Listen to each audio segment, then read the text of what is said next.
Ao meio-dia, músicas, entretenimento, informação, prestação de serviço e muito mais. Supermanhã da Sucesso. Sucesso FM, todo dia.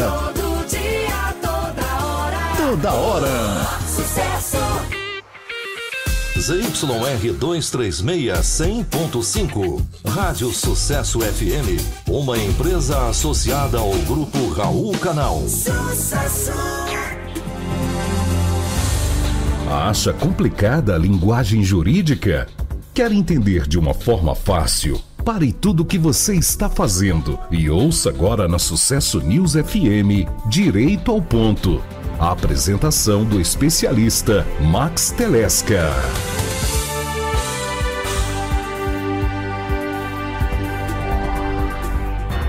Olá, olá, seja muito bem-vinda e muito bem-vindo ao programa Direito ao Ponto aqui na Sucesso News FM. Todo sábado eu estou com você às 11 da manhã, agora com nome novo, na verdade, Sucesso FM. E te convido a descomplicar o direito. Aqui nós vamos bater um papo informal sobre o direito no dia a dia das pessoas, o que muda na sua vida prática. Fique conosco até o meio-dia e para não perder nenhum mesmo dos nossos programas, se inscreva no canal do YouTube Max Telesca.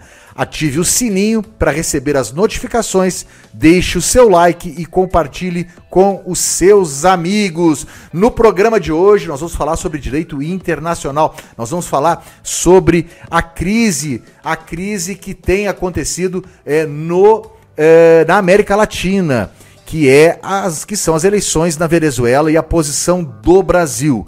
Para repercutir esse assunto, temos hoje um super convidado especial, ele que é fundador do Instituto de Relações Internacionais e Comércio Exterior, presidente da Associação Brasileira da Indústria de Trigo, foi embaixador do Brasil em Londres e em Washington e é autor de livros e diversos artigos, além de especialista em direito internacional. Eu estou falando nada mais, nada menos do que o embaixador Rubens Barbosa, que está aqui conosco já nos nossos estúdios virtuais da Rádio Sucesso FM, e ele é um dos grandes especialistas no assunto e nos dá a honra de tirar aqui conosco, de ceder o seu tempo de sábado aqui pela manhã, essas primeiras 30 minutos. Nós vamos inclusive inverter a pauta do programa para poder ouvir o embaixador. Então é isso, sem mais delongas, bom dia, embaixador Rubens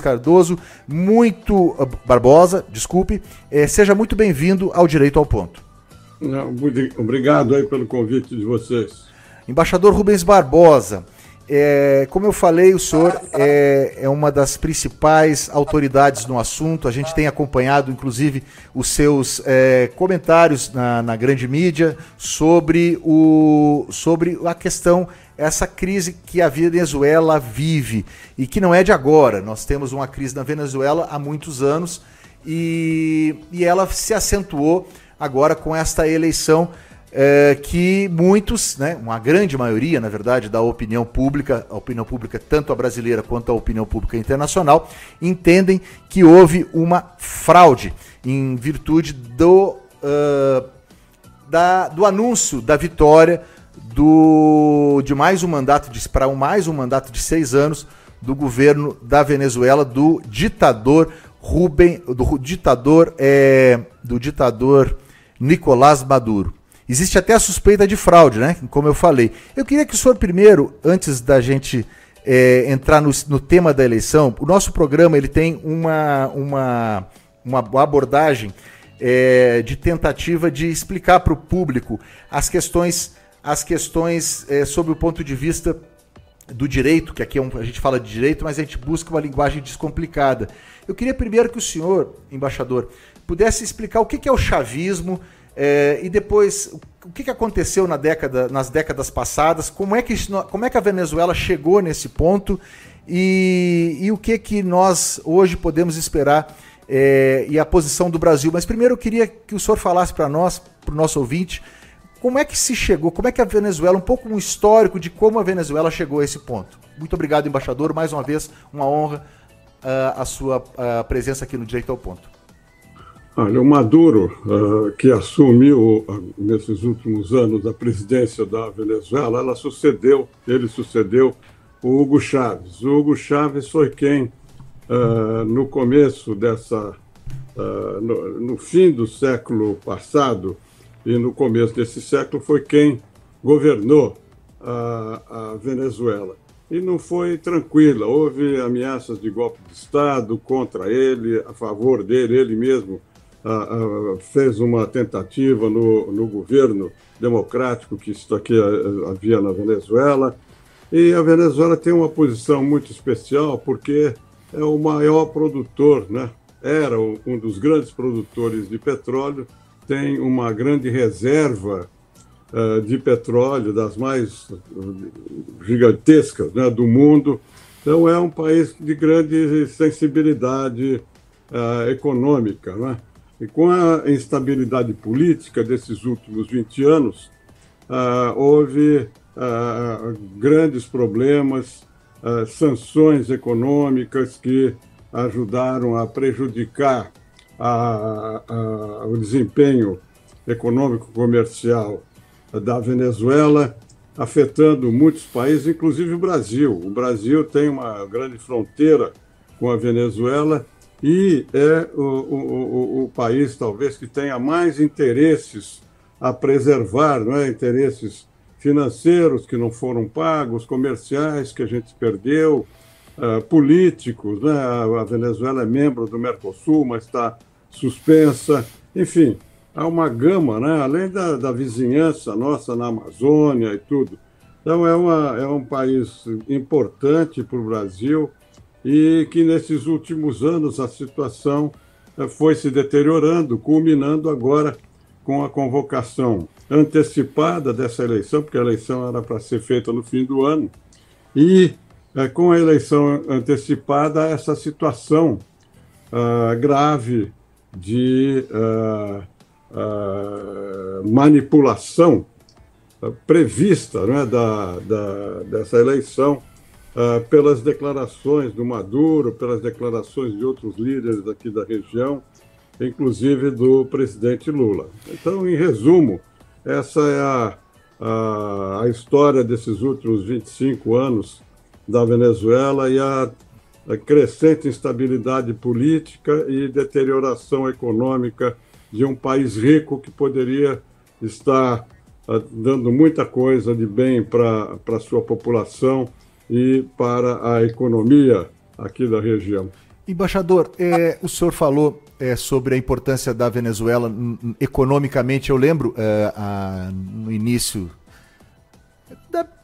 da minha vida, vamos dizer assim, a gente sempre acompanhava a Venezuela. Era um país que sempre teve, na América do Sul, uma economia, além de ser uma economia forte, ela sempre estava entre as principais economias da América do Sul. E tinha também um nível socioeconômico de maior justiça social. Era um país com números bons. O problema acabou se deteriorando. E o senhor falou também sobre a importância da relação que existe entre Brasil e a relação entre Brasil e Venezuela. Me chamou muito a atenção uma frase que o senhor utilizou um dia desses numa das suas entrevistas, que o senhor disse assim: nunca vi um ditador chamar uma eleição para perder. Então, a gente pode conceituar, porque existem muitas posições políticas. Alguns entendem que não, mas podemos conceituar, sim, a Venezuela como uma ditadura hoje? Olha, eu acho que é um país autoritário, o presidente controla todas as esferas de poder, né? O executivo, o legislativo, o judiciário, o conselho eleitoral. Há uma manipulação da imprensa que não é livre e nem autorizada, há presos políticos, há crescente instabilidade com repressão muito forte. As Forças Armadas são os garantidores, né, da presença do Maduro na presidência da República. Com isso, nós temos o quadro político na Venezuela, que você pode chamar como quiser, não é? Mas este que é o quadro, se é ditadura, se é um país autoritário, mas certamente não é uma diplomacia plena. Exatamente, porque nós temos todos os elementos de um governo autoritário, um governo que porque as ditaduras ou os governos autoritários muitas vezes utilizam-se de simulacros para que uma aparência, né, de democracia. No Brasil mesmo nós tínhamos eleições na década de 70, enfim, e não vivíamos num regime, existiam eleições, mas não vivíamos exatamente numa democracia.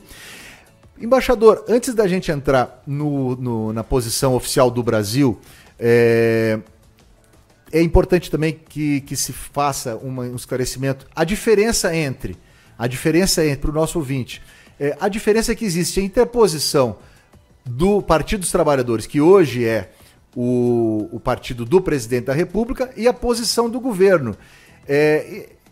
Não lhe parece que muitas pessoas também confundem esse tipo de... Porque uma coisa é a ideologia, uma outra coisa é a posição oficial e tem do governo, a tradição do líder, e tem mais um elemento que é importante, que é a nossa tradição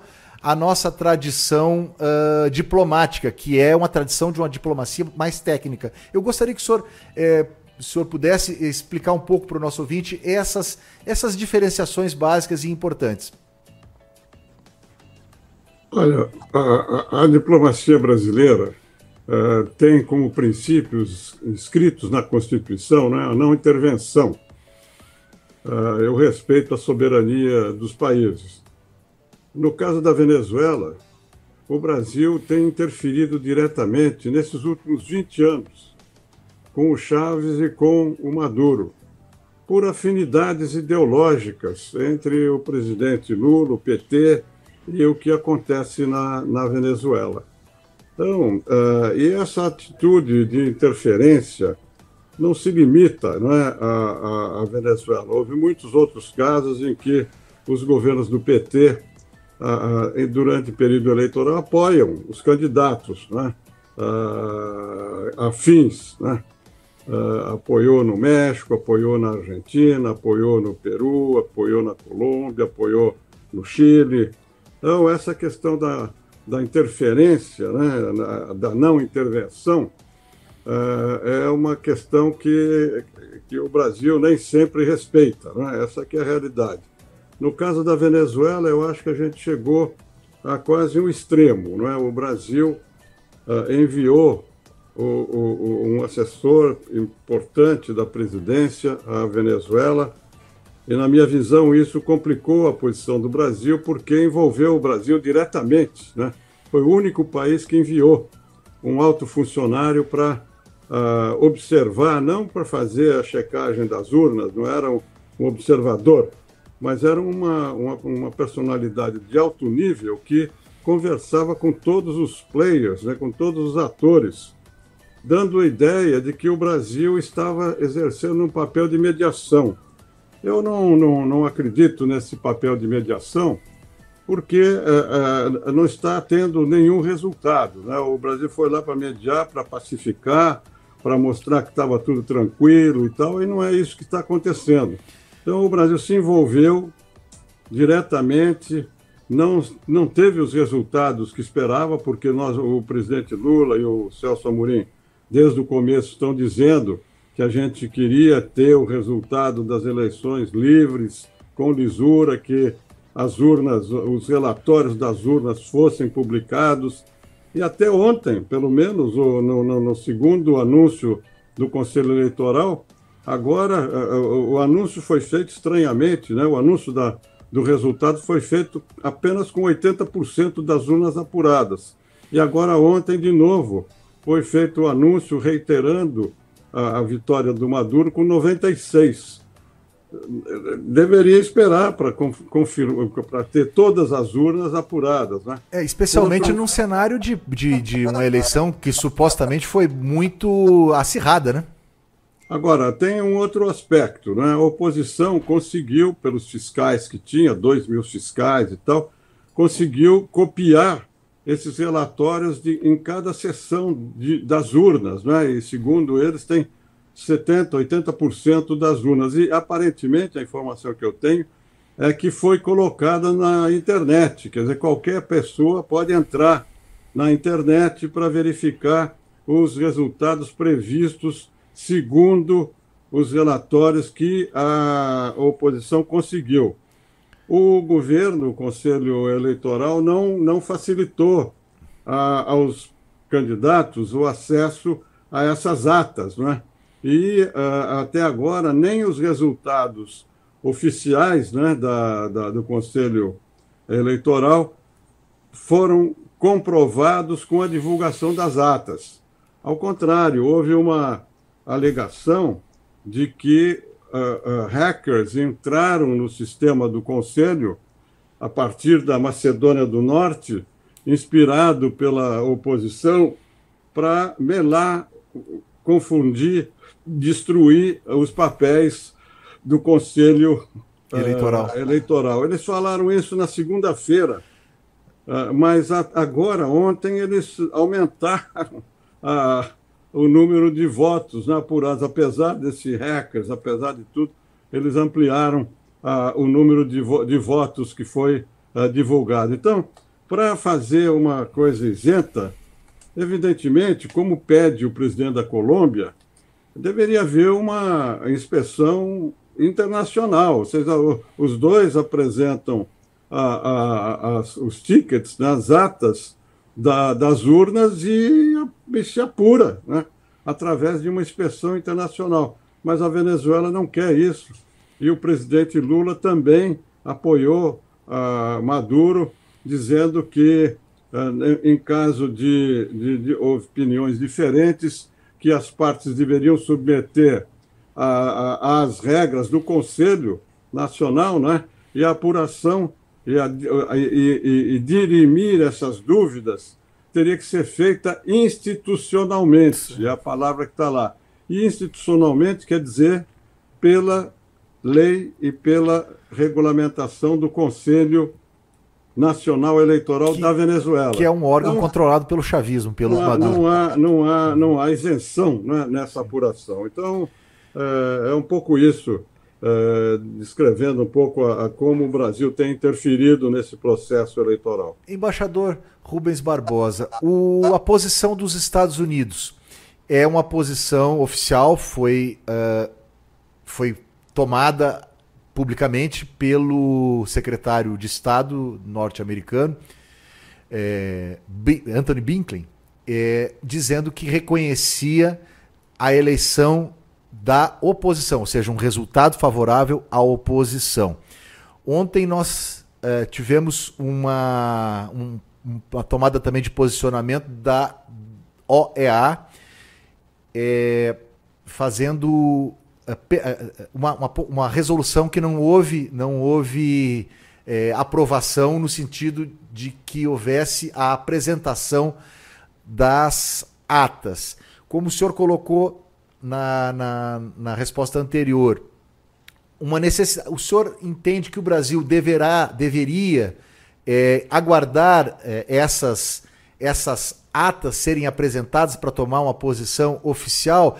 Há um excesso de cautela que a gente tem tomado ou nós precisamos adotar uma posição, ou pela tradição brasileira, seria o Brasil estaria com o presidente Lula dentro da tradição brasileira, no sentido de aguardar as atas, ou nós estaríamos sendo, eu vou usar uma expressão aqui, ingênuos em aguardar uma ata que provavelmente não irá sair e deveríamos, então, adotar uma posição mais drástica como os Estados Unidos?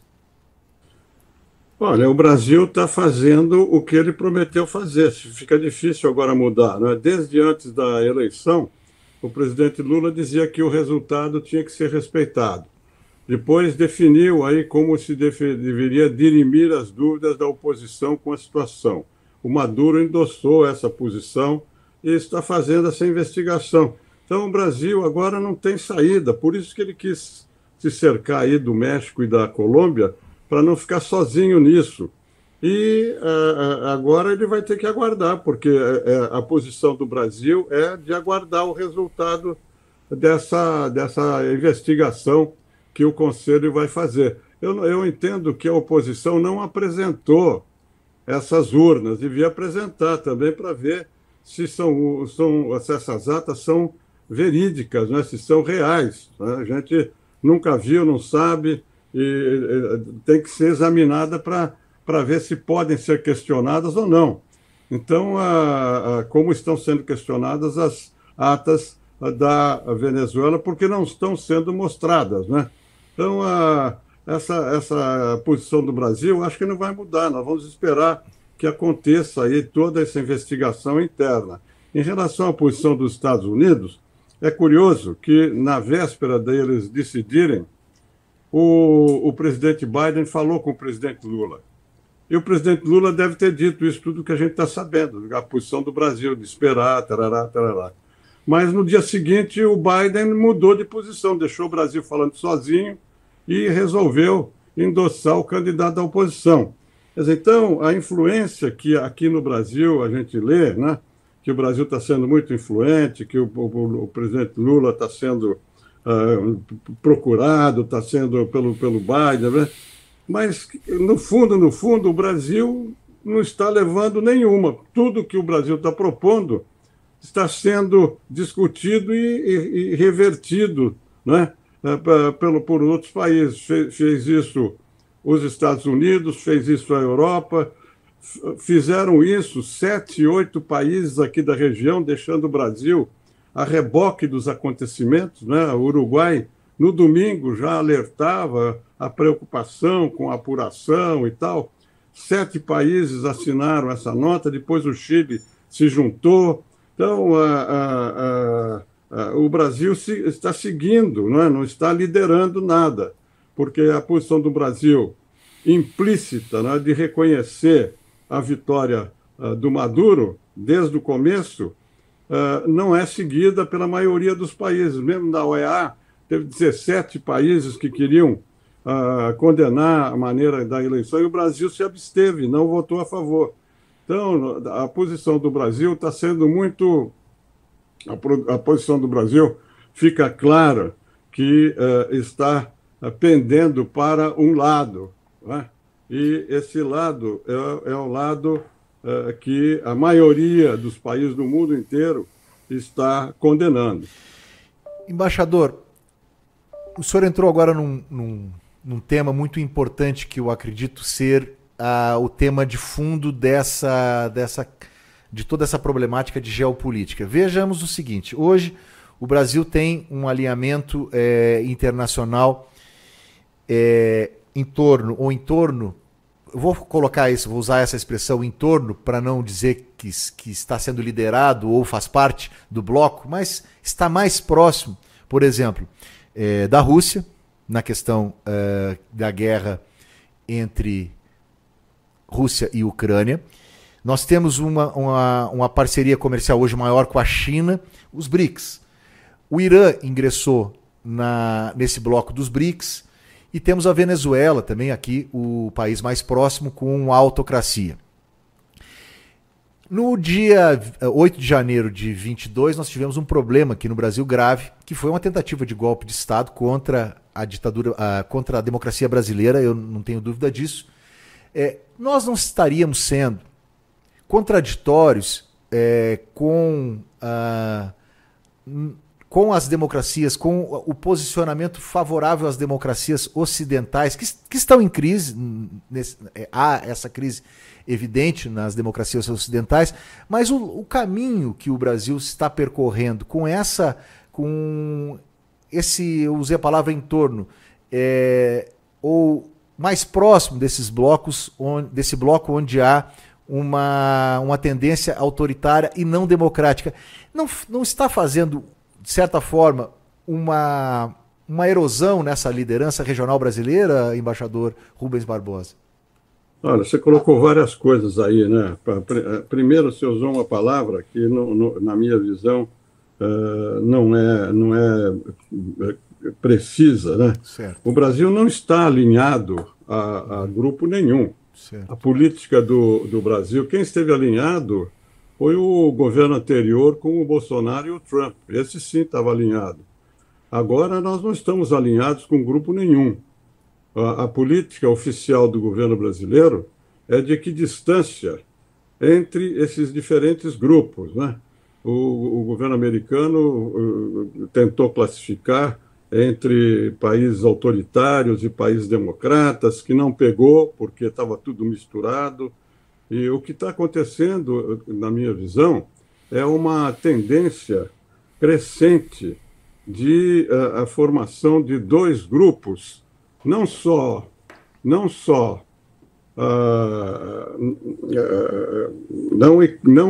ideológico e militar, como houve na Guerra Fria, mas dois blocos econômicos, com valores econômicos, políticos, culturais diferentes. Você tem um bloco ocidental que não tem uma classificação geográfica, não é só o Ocidente, tem Japão, tem Austrália, tem outros países da Ásia, e você tem um bloco anti-ocidental, que tem outros valores, outros princípios, discute a governança global, discute a prevalência do dólar, enfim, é outro papo, não tem nada a ver com a Venezuela. Então, a nossa posição oficial é essa.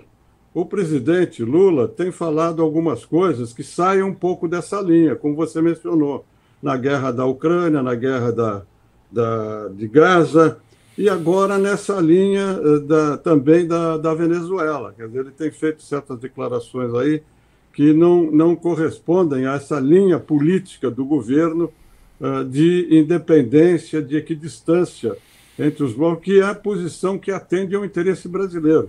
O Brasil não está aqui para apoiar interesse de outros países sem defender o interesse próprio. O que interessa é que o Brasil defina as suas posições a favor, em alguns casos, de interesses do grupo anti-ocidental, outros do grupo ocidental.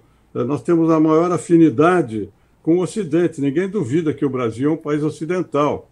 Agora, nos últimos 15 anos, a nossa dependência em relação à China aumentou. 50% das exportações nossas vão para a Ásia. 37% das exportações agrícolas vão para um único país, que é a China.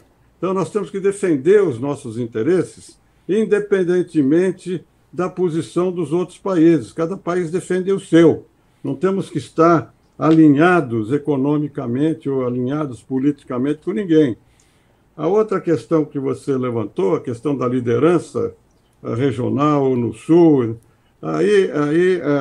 como eu disse, o Brasil tem sido muito tímido, não tem defendido, na minha visão, fortemente, de acordo com seus interesses, a integração regional, a maior aproximação econômica, financeira, comercial com os países aqui da região. Nós estamos, para você ter uma ideia de um único exemplo, que a falta de visão estratégica do Brasil coloca aqui na região, o Brasil, como eu disse, exporta 50% para a Ásia. O Brasil não tem uma abertura para portos do Pacífico, para encurtar o caminho, para diminuir o frete, para ir mais rápido. A gente tem que ir pelo canal do Panamá ou pelo sul da África. Quer dizer, isso aí, se a gente fizer alguma coisa em relação à China, por causa disso, não é um alinhamento com a China, é a defesa do interesse brasileiro. Claro. Então, eu acho que está faltando um pouco de visão de médio e longo prazo do Brasil na defesa dos seus interesses. E aí entra a questão da Venezuela. Nós não vamos romper relações com a Venezuela nem nada, mas o Brasil, na minha visão, tem que defender fora os mesmos valores que ele defende dentro. Se nós defendemos democracia, como você mencionou aqui dentro, temos que defender democracia lá fora. Se defendemos direitos humanos aqui dentro, temos que defender direitos humanos lá fora. A gente não pode ter uma dupla face nesses princípios tão caros a todos nós aqui no Brasil. Embaixador, já são 11h29, eu sei que o senhor tem um compromisso agora às 11h30. Eu tentei escolher aqui o melhor possível a palavra, mas a gente sabe que na diplomacia a escolha das palavras é um princípio muito importante. Talvez eu com certeza me equivoquei e eu concordo plenamente com a visão que o senhor colocou a respeito desse não alinhamento. Tentei buscar uma palavra, mas antes de encerrar, queria lhe agradecer a sua presença, embaixador Rubens Barbosa, aqui no Direito ao Ponto, que é um programa que tem o compromisso de levar até o ouvinte os esclarecimentos para que sejam entendidos pela maior parte do público. Muito obrigado, embaixador, pela sua presença, uma honra tê-lo aqui no Direito ao Ponto. Muito obrigado. E bom dia a todos que nos ouvem. Um abraço para o senhor, um bom sábado, tudo de bom. Muito obrigado. Muito bem. Rubens Barbosa, embaixador do Brasil. Só um pouquinho que ele está querendo falar alguma coisa ali. Embaixador? Não, me manda o link desse programa depois. Vamos mandar para o seu telefone logo que terminar, já estamos encaminhando para o senhor. Tá, perfeito. Muito obrigado e um bom sábado para o senhor, tudo de bom. Muito obrigado, hein? Um abraço. Outro.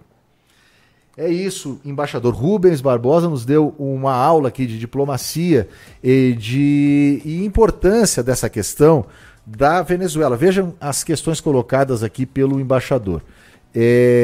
Nós temos uma posição brasileira que não é de alinhamento, que é uma posição que, inclusive, ela é uma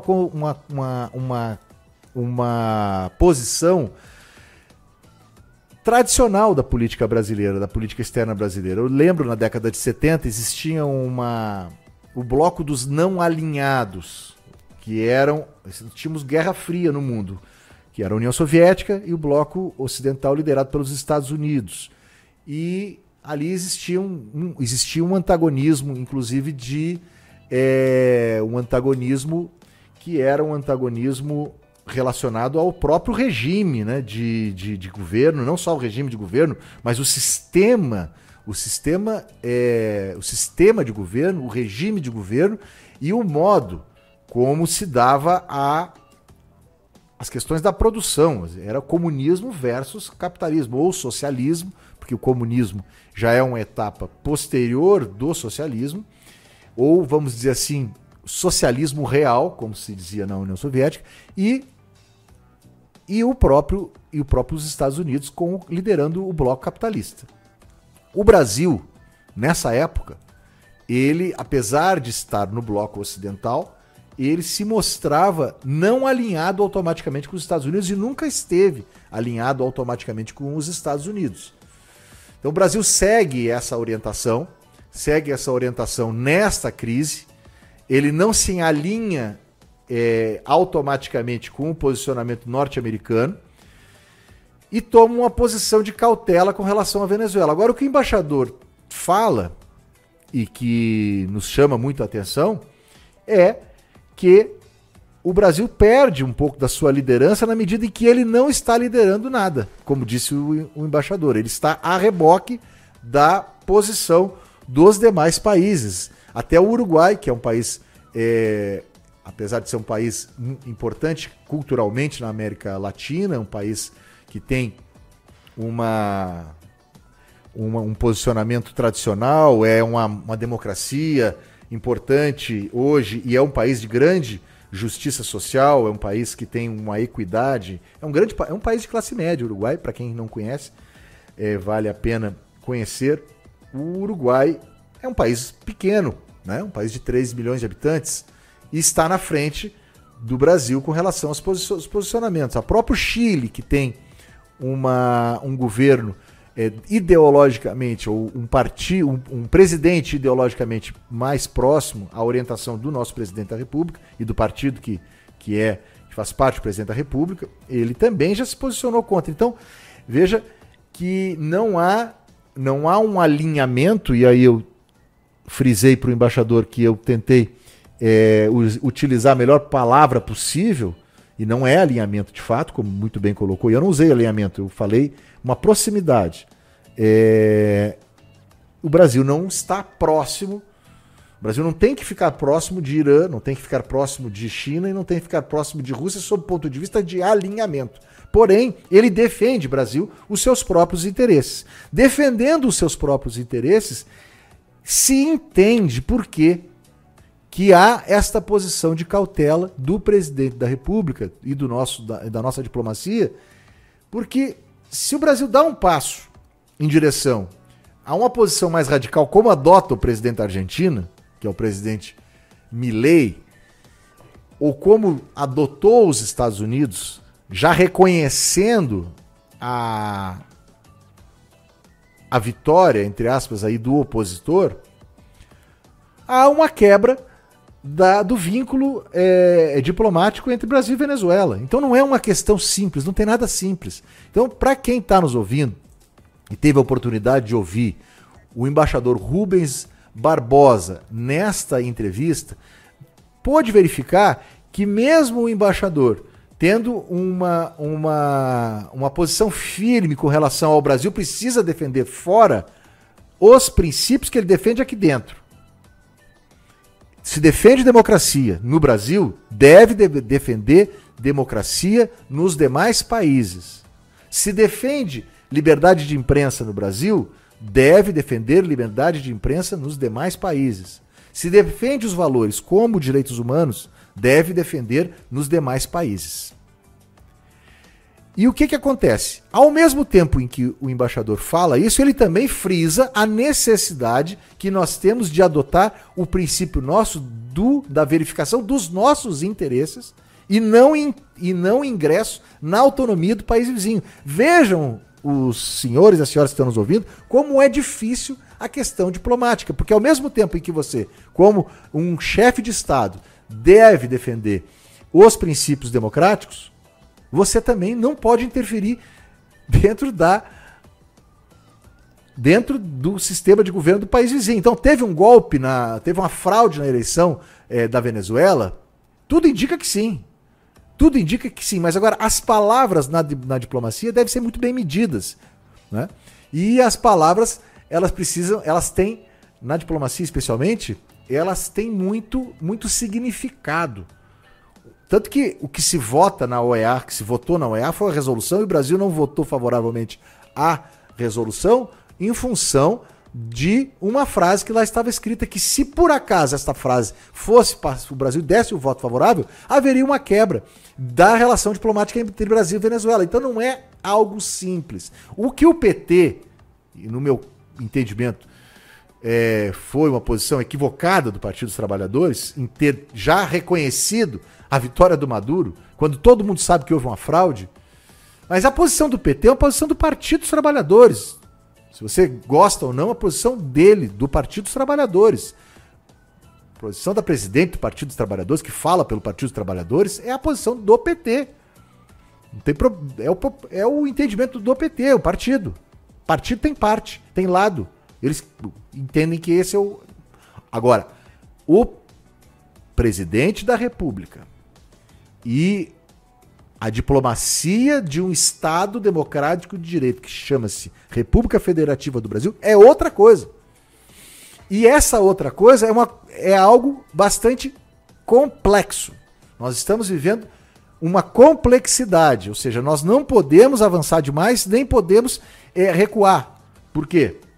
Porque visivelmente houve uma fraude, mas a oposição também não trouxe os resultados. Por que o embaixador falou sobre isso? Então, não é, em síntese, uma questão simples. Obviamente, nós não estamos falando de nada simples, e é por isso que você que está nos ouvindo,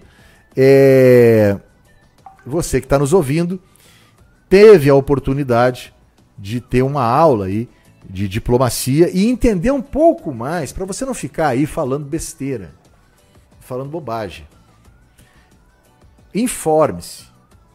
Informe-se com as fontes corretas. Não fique só observando o WhatsApp. Busque a informação de quem sabe mais. É por isso que Direito ao Ponto é um programa que traz para você a informação. Nós trouxemos hoje uma das mais importantes figuras das relações internacionais brasileiras. Nós temos muito orgulho de ter entre os nossos convidados as melhores, não são as mais abalizadas opiniões. Você pode concordar ou não com elas, mas elas que são abalizadas, são abalizadas. Semana passada tivemos aqui a doutora Renata Vilas Boas, que falou sobre direito de família. E nós, sem mais delongas, vamos voltar ao tema do direito, porque hoje foi uma inversão de pauta. Nós não estamos aqui com a Josiane Cardoso, mas ela nos mandou as notícias jurídicas da semana, que são essas que agora iremos comentar, porque nós vamos continuar descomplicando o complicado. Descomplicando o complicado. Este é o Direito ao Ponto. Muito bem, nós temos aí 20 minutos para falar um pouco sobre o giro das notícias da semana. Nós ainda estamos terminando o recesso do Judiciário, terminou essa semana, o Supremo Tribunal Federal voltou no dia 1º de agosto, o Congresso Nacional ele ainda volta semana que vem, e então temos um noticiário relativamente sem muita quentura, sem muito calor, Patrick Scaff, né? Então, mas a Josiane Ricardo nos trouxe aqui várias notícias e nós vamos comentar. Já falamos bastante de Venezuela, vamos falar um pouquinho sobre o Supremo Tribunal Federal. Agora, esse é o tema da semana, tá? Esse negócio da Venezuela ainda vai render muito, porque aparentemente tem um beco sem saída aí. Se o Brasil não apoia, ele não vai apoiar, não vai apoiar uma fraude. Agora, veja o que o embaixador falou também. Desculpa o ouvinte, eu vou ter que voltar de novo nesse tema, porque eu acho que me parece muito importante isso que eu vou falar agora. O governo Lula fala o seguinte: olha, tem que respeitar o processo interno. E aí, quem vai decidir o processo interno? Então, o cara perdeu a eleição lá, o opositor, oficialmente ele perdeu a oposição. Perdeu a eleição, perdeu para a situação. E aí, ele vai recorrer a quem? Ao Conselho Eleitoral?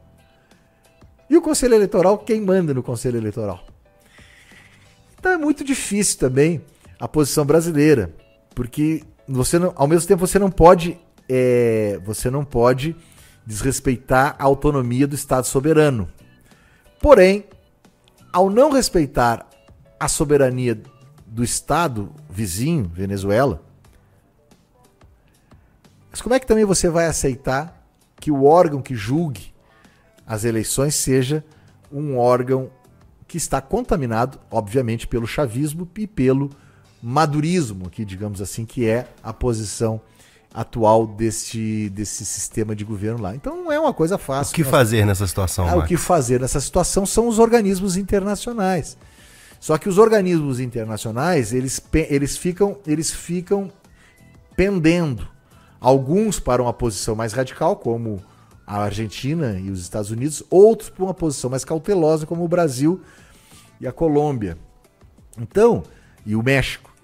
Então não é uma coisa simples e nós vamos ter que aguardar os próximos passos e, como eu falei, ainda vem muita angu de caroço nesse negócio todo aí. Na volta do recesso do Judiciário, o orçamento secreto já foi pauta do Supremo Tribunal Federal. O ministro Flávio Dino determinou que as chamadas emendas PIX devem seguir critérios de publicidade, transparência e rastreamento. Pela decisão de Dino, as emendas só poderão ser liberadas pelo Executivo se determinadas exigências forem cumpridas. Em nota, a Câmara dos Deputados informou que está analisando tecnicamente a decisão do ministro e que vai recorrer ao plenário da Corte. Eu tive a oportunidade, inclusive, de trabalhar nesse processo. Estou tendo a oportunidade de trabalhar nesse processo. Na semana passada ingressamos com uma petição de amicus curiae. Eu já expliquei aqui o que é amicus curiae. São entidades que se somam no processo aos autores da ação. Então o autor da ação é uma confederação, é um partido político, é um sindicato, o presidente da Câmara, do Congresso, pode entrar com ação direta de inconstitucionalidade, e nós ingressamos através do Instituto Não Aceito Corrupção, onde eu defendo os interesses do Instituto Não Aceito Corrupção, e que é presidido pelo Dr. Roberto Liviano, procurador de Justiça do Estado de São Paulo, que já esteve aqui conosco no Direito ao Ponto. Um abraço ao Roberto Liviano. Bom, É o seguinte, Patrick. O que acontece? Você tem hoje um sistema de poder, para usar aqui uma expressão mais genérica, muito centrado nas emendas parlamentares. Quando eu era assessor parlamentar, na década de 2000, os deputados criticavam e buscavam sempre o seguinte: olha, não tem nada, nós não conseguimos, a gente tem aqui X de emendas, a gente não consegue liberar essas emendas. O presidente da República, na época era o Fernando Henrique Cardoso, só libera para o PSDB, só libera para os partidos aliados. Eu era assessor de um deputado do PT, deputado Arlindo Quinalha, que ainda é deputado e é um deputado bastante longevo, um bom deputado. E o deputado Arlindo Quinalha não tinha as emendas liberadas, assim como ele gostaria. Mas não era só ele, todos os partidos de oposição lutavam por uma coisa que se chamava orçamento impositivo. O orçamento impositivo foi crescendo na medida em que houve uma maior aproximação. Ao longo dos anos foi ganhando importância e perdendo espaço o poder executivo para o legislativo. Isso tem acontecido, a gente tem acompanhado isso. Só que nós chegamos hoje no ápice. Talvez seja o ápice. O que está sendo discutido no Supremo Tribunal Federal é nada mais, nada menos, nesse processo das emendas PIX, que são as ADIs, que julgam a constitucionalidade do orçamento secreto, que chamou-se de orçamento secreto, e essas emendas parlamentares com pouca transparência, ou nenhuma transparência, poucos controles sobre esses orçamentos, que está se julgando, na verdade, é o próprio jogo de poder do Brasil. Porque os deputados hoje, eles têm um poder muito grande com essas emendas. São 36 milhões de reais que podem ser dispostos. Existem, obviamente, alguns controles, mas é um controle bem menor do que existia antigamente. Eu estou falando aqui palavras doces palavras, para não dizer o que acontece muitas vezes também. Então você vê, como é que um partido, como é que um deputado com 36 milhões à sua disposição, com pouco controle, pouca transparência, você acha que esse deputado ele vai querer votar contra o próprio poder? Quem tem poder normalmente o excede. Então, e se o Patrick Scaff quisesse candidatar a deputado federal? Qual é a chance que alguém tem que não tem esse poder todo? Porque o que manda na política é o poder econômico. Você não faz uma eleição, você não consegue se eleger se você não tiver dinheiro. E aí? O deputado ou o candidato a deputado, como é que vai ter renovação do Congresso Nacional com esse? Eu não estou falando nem de corrupção. Estou usando aqui palavras mais amenas possíveis, aqui até em homenagem ao tema de fundo do programa, que foi a diplomacia. Mas como é que nós vamos renovar um Congresso Nacional se nós temos esse sistema de poder hoje? Como é que nós vamos melhorar o Congresso Nacional? Trazer oxigênio novo? A tendência é as reeleições ininterruptas, porque quem tem o poder econômico acaba se reelegendo. Eu vou falar bem rapidamente aqui. Eu atendi esses dias um cliente lá do escritório e ele era político. E ele era um político e aí ele foi conversar com outro político que já era deputado, já tinha sido deputado, já tinha sido até candidato a governador, era um político importante aqui do Distrito Federal. E esse meu cliente foi e me contou uma história. Ele foi conversar com esse outro político e disse assim, e o outro político perguntou para ele: "E aí, você vai se candidatar?" O político mais experiente, esse que já tinha mandato. Ele disse: vou me candidatar." "Ah, mas que bom que você vai se candidatar. Que bom que você vai se candidatar. E como é que você tá? Você tá achando que tem chance?" Eu digo: "Não, acho que eu tenho chance sim. Eu só não tenho dinheiro." Aí o outro candidato, que era o candidato, não sei se era candidato, mas enfim, era um político importante, eu não vou citar o nome porque é uma conversa reservada, mas aí esse político disse o seguinte: "Olha, uma coisa eu aprendi na política, fulano." "O que você aprendeu?" "Que você pode muito bem se candidatar sem dinheiro. Só que você não vai ganhar." A política é essa. E aí? Emendas PIX, orçamento secreto. Então não é só a questão da corrupção, é também o reflexo disso. É a perpetuação no poder da atual legislatura. Nós temos que pensar sobre esse ponto de vista. Tá? Eu não discordo de que os deputados tenham que ter... eu lembro como era difícil para um deputado federal encaminhar emendas para a sua comunidade, para a sua cidade. Era dificílimo. Hoje não, hoje está mais fácil, muito mais fácil. Só que tem que ter um justo equilíbrio nisso.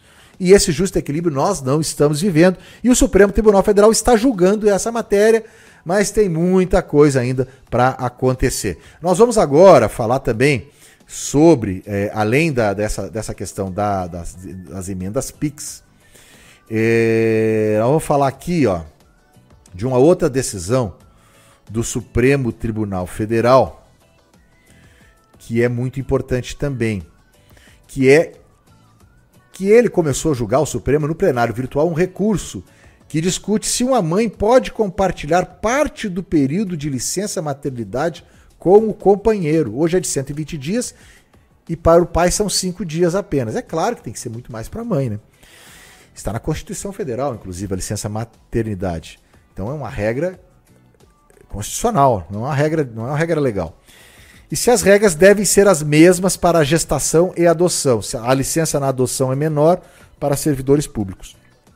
Por enquanto, votou o ministro Alexandre de Moraes apenas para igualar as licenças decorrentes da gestação e da adoção.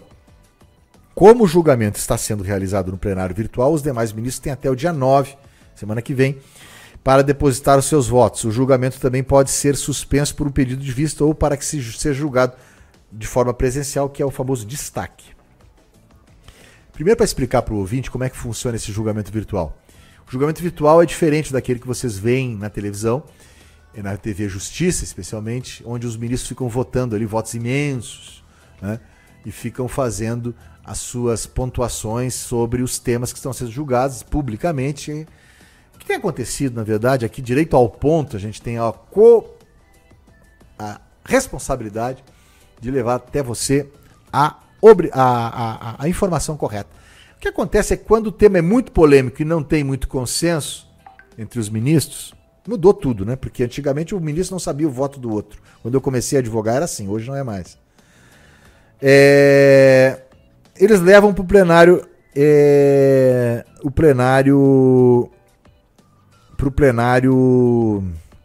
virtual. E o que aconteceu? Nesse caso aqui, não, ou a matéria não é muito polêmica, eles levam para o plenário virtual. Nesse caso, e o plenário virtual funciona assim, o ministro entrega o voto fica público e os outros ministros votam depois. Os advogados acompanham, até é bom para o advogado nesse ponto. É ruim porque você não tem o contato, você não faz a sustentação oral, você não é ouvido, você não é sentido pelo colegiado, isso é ruim.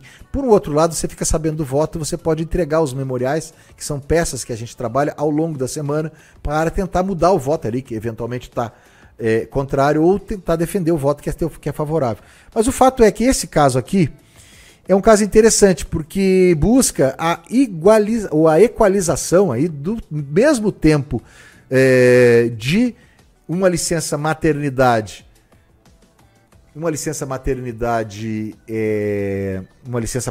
de 120 dias para a gravidez e para a gestante, que depois vai ter o filho, e vai ser a ela dado o direito de 120 dias de licença. A adoção seria, no caso, o pedido de equalização desse tempo também para adoção, o que eu acho muito justo, até porque se trata também de um filho que está chegando na família e existem todas as dificuldades que são inerentes aí desse processo de adoção. A Polícia Federal avalia que as operações, uma outra notícia aqui, que a Polícia Federal avalia que as operações de inteligência no Rio de Janeiro, durante a gestão do ex-chefe da ABIN, Alexandre Ramagem, eram realizadas com desvio de função da agência. A ABIN gastou mais de 6 milhões com operações em favelas cariocas, Os custos envolviam instalações de câmeras em comunidades e compra de fontes. Os investigadores da PF evitam citar as ações de inteligência no Rio nas representações enviadas ao Supremo por conter tópicos sensíveis à segurança do Estado. É o que vai acontecer, né? A tese da Polícia Federal aí é de que havia um ABIN paralela, um ABIN própria do presidente da República, um ABIN, né, entre aspas, né, um sistema de inteligência ligado ao presidente da República, não institucional. E aí se apurou também que haviam ali gastos, né, está se apurando, né, gastos que estavam meio desvinculados das operações, da finalidade das operações. Isso ainda vai dar muito pano para manga, ainda vai ter muita coisa. Veja que é a polícia investigando a própria polícia. E quando polícia investiga a polícia, meu amigo, você pode ter certeza que a coisa, eu sei muito bem o que é isso, porque os órgãos policiais o Brasil tem tem órgãos policiais importantes, são órgãos policiais com bastante tecnologia. A polícia brasileira é bastante tecnológica. A gente tem um país muito grande, muita dificuldade, muito problema de segurança pública, mas aqui a gente tem um trabalho muito eficiente quando se pode ter, né? Porque muitas vezes não se tem, porque o país é muito grande, enfim, nós temos esses problemas todos, mas a polícia brasileira é muito bem equipada. E polícia investigando polícia, meu amigo, não é uma coisa simples. Vamos para a última notícia. O Ministério da Fazenda publicou 4 portarias para regulamentar as apostas online. As regras valem para as apostas esportivas e jogos online, como caça-níquel, roleta e crash, como o popular jogo do triguinho. Começa a valer em janeiro de 2025. Os textos determinam, por exemplo, a responsabilização dos operadores de apostas por publicidades com influenciadores ou celebridades que sugiram que o jogo contribuiu para o êxito pessoal, social ou financeiro. Também estabelecem que a plataforma precisa, antes da aposta, ser realizada. Estabelecem que a plataforma precisa, antes da aposta, ser realizada, disponibilizar, isso é muito importante, disponibilizar tabelas para pagamentos que mostrem todas as possibilidades de ganhos e que o operador deve suspender o uso do sistema por apostadores caso constate o risco de dependência. Olha só, 2 coisas importantes aqui, nós estamos quase terminando direito ao ponto. Nós tivemos um probleminha com o áudio, o pessoal estava reclamando, mas acho que voltou, né? O pessoal estava reclamando aqui que estava sem som, que o microfone estava fechado, mas eu acho que passou esse problema aqui, né? Importante o seguinte, Patrick Scaff, estamos quase terminando direito ao ponto, são 11h57 em Brasília, nós temos 23 graus aqui nos estúdios da Rádio Sucesso FM.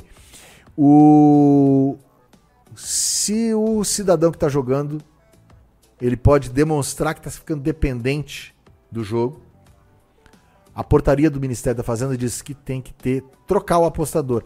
Mas o mais importante, e aí eu acho que isso é para quem aposta, é muito importante, qual é a possibilidade de você ganhar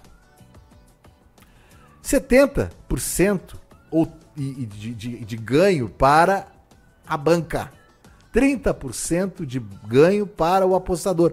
Normalmente é assim que são as lógicas das apostas brasileiras. Vai ter que vir. Você não anda aí, tá no carro nos ouvindo, você chega ali no